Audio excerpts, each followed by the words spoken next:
Today I'll be teaching you guys how you guys can change your username on Steam. So it's pretty simple. After opening Steam, you want to click on your current username, which is going to be displayed at the top left corner. Once you click on your username, it's going to take you to your Steam profile. And on your Steam profile, make sure you're on the general section. And on the general section at the top, you can see the edit profile button. Click on edit profile. And it's going to take you to the profile editing page. Once you're in the profile editing page, this is going to be your username or your display name, alright?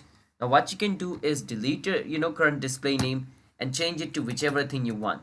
So I'm just going to write 1-2-step. I'm going to remove the 69. After you write the profile name you want, you can also add your real name if you want to. So I'm going to add my real name over here. And you can also add a custom URL if you want to, but if you don't want to, you can leave it empty. After you edit your username or edit anything on your profile, don't just go back, scroll all the way down and click on save. Once you click on save, then all of your changes will be confirmed and your username will be changed, and all the other information which you added or changed will be added or changed as well. That is how you guys can change your username on Steam.